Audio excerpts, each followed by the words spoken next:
बिहार जमीन सर्वे को लेकर बहुत ही अच्छी खुशखबरी जारी हो चुकी है, जिसमें बताया गया है कि बहुत सारे ऐसे कागजात है जिसका कोई भी जरूरी नहीं है और बहुत सारे ऐसे कार्य है जिसको आपको करना कोई भी जरूरी नहीं है। क्या काम करना जरूरी है और क्या काम करना जरूरी नहीं है, इसी में इसमें डिस्कस किया जाएगा। जैसा कि बहुत सारे लोगों का कमेंट आ रहा था इस वीडियो को लेकर, तो इस वीडियो को पूरा वॉच करें, एकदम बिल्कुल आपको समझ में आ जाएगा कि आपको क्या करना है क्या नहीं करना है।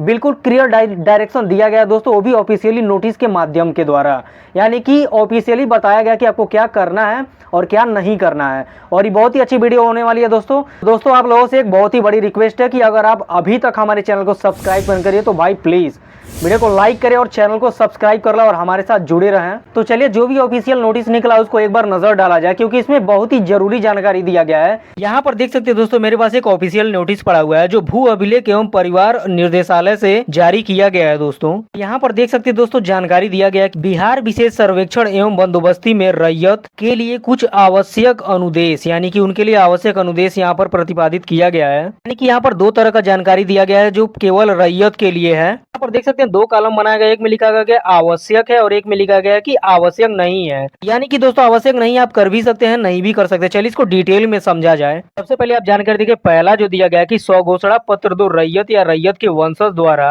धरित भूमि को भरकर अपने अंचल के शिविर में जमा करना है, या भू अभिलेख परिमाण की वेबसाइट, यहाँ पर देख सकते हैं भू अभिलेख परिमाण की वेबसाइट भी दे चुका है, या इस पर आप अपलोड कर दे। यानी कि दोस्तों आपको ये करना जरूरी है, जितने भी रैयत है उनको स्वघोषणा पत्र 2 भरकर जमा ही करना है। या तो आप अपने अंचल में जाके ऑफलाइन के माध्यम से जमा कर दें, या तो आप भू अभिलेख परिमाण का जो साइट दिया गया है उस पर आप ऑनलाइन अपलोड कर दें। ये करना आवश्यक है।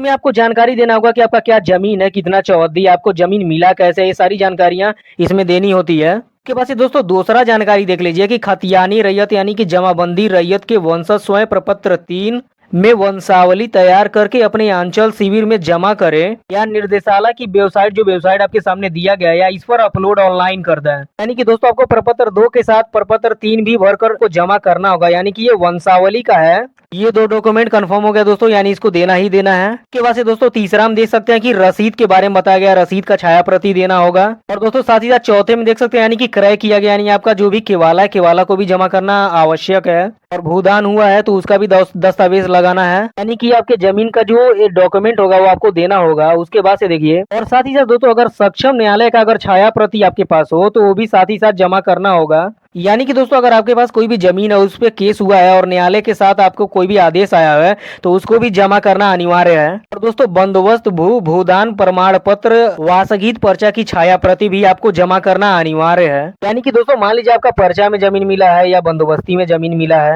तो इसको आपको दर्शाना होगा, इसका डॉक्यूमेंट आपको देना होगा। और साथ ही साथ लास्ट जो है कि दोस्तों जमाबंदी रैयत अगर जीवित है तो केवल स्वघोषणा पत्र 2 भर के देना होगा, और यहाँ पर वंशावली नहीं देनी होगी दोस्तों। यानी कि मान लीजिए आपका जो भी जमीन है और आपके दादा के नाम पे है तो, और दादाजी अभी तक जिंदा है, तो आपको वंशावली देने की कोई भी आवश्यकता नहीं है, केवल स्वघोषणा पत्र देंगे काम चल जाएगा। तो ये रहा दोस्तों कुछ ऐसी बातें जो आपको आवश्यक है, यानी कि ये करना ही करना है। अब चलिए देखते हैं कि कुछ आवश्यक नहीं है, यानी कि आप कर भी सकते हैं नहीं भी कर सकते हैं, लेकिन उसको जानना बहुत जरूरी है दोस्तों, ताकि आपका टाइम खराब ना हो। चलिए उसको देखते हैं। सबसे पहले पहला देख सकते हैं कि प्रपत्र 3 में वंशावली कार्य प्रणाली दंडाधिकारी नोटरी पब्लिश के समक्ष शपथ करने की कोई भी आवश्यकता नहीं है, ये पहला में बताया गया है। यानी कि क्या है दोस्तों, यानी कि आपको कहीं भी जाकर सिग्नेचर करवाने की कोई भी जरूरत नहीं है, आप किसी से भी सिग्नेचर लेने की कोई भी आवश्यकता नहीं है, किसी भी अधिकारी का। आप जो भी वंशावली बनाइएगा खुद से बनाइएगा, गांव ग्राम प्रधान की कोई प्रॉब्लम नहीं है। आप रिलेशन मिस्टेक मत करिएगा, पता चले वंशावली देखकर कौन रैयत है, कौन पुत्र है, कौन क्या है, कौन पिता है, सारा कुछ पता होना चाहिए। तीसरा जो जानकारी दिया गया दोस्तों देखिए, खतियान की सच्ची प्रतिलिपि की आवश्यकता नहीं है, यानी कि दोस्तों ओरिजिनल खतियान देने की कोई भी आवश्यकता बिल्कुल नहीं है। यानी कि कोई भी खतियान आपका चल जाएगा, ओरिजिनल नहीं देना। अगर आप टाइपिंग वाला भी खतियान अगर निकाल लेते हैं तो वो भी आपके इसमें काम आ जाएगा, कोई भी प्रॉब्लम नहीं है। के बाद से देखिए चौथा में जानकारी दिया गया है कि किश्तवाड़ प्रखंड में, यानी कि भूखंड जो है वहां पर आपकी उपस्थिति अनिवार्य नहीं है, यानी कि आप वहां रहे या ना रहे कोई अनिवार्यता नहीं है। यानी कि दोस्तों जमीन का जब सर्वे होगा तो आपको वहां उपस्थित होना अनिवार्य नहीं है, हो भी सकते हैं नहीं भी हो सकते हैं, किसी भी आप परिचय के भी भेज सकते हैं, डॉक्यूमेंट के साथ आपका जमीन का सर्वे कर दिया जाएगा। यानी कि दोस्तों केवल यही होगा कि जिसको भी आप भेजेंगे सर्वे कर्मी सत्यापन एक बार करेंगे, नीचे डायरेक्शन दिया गया है, थोड़ा उनको प्रॉब्लम होगी उनको पहचान कराने में। यानी कि आप भेज भी सकते हैं नहीं भी भेज सकते, अगर नहीं भेजेंगे तो अच्छी बात है, भेज देंगे तो भी सर्वे हो जाएगा, कोई प्रॉब्लम नहीं होगी। और देखिए पांचवा डायरेक्शन जो दिया गया कि राजस्व रसीद की कोई भी ऑनलाइन प्रति की आवश्यकता नहीं है, यानी कि रसीद दोस्तों जो आपका कट रहा है ना वो एकदम अपडेटेड नहीं हो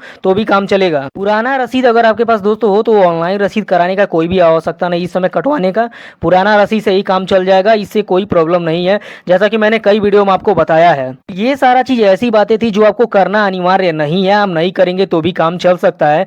जैसा कि दोस्तों वीडियो अच्छा होने के कारण आप वीडियो को लाइक करें और चैनल को सब्सक्राइब करें, हमारे साथ बने रहें ताकि ऐसा ही नॉलेजेबल वीडियो मैं हमेशा लाता रहूं। और जैसा कि बहुत सारे लोगों का डिमांड था इस वीडियो को लेकर, इसीलिए मैं इसको लेकर आया। तो अभी चलते हैं, मिलते हैं दूसरे वीडियो में, तब तक के लिए जय।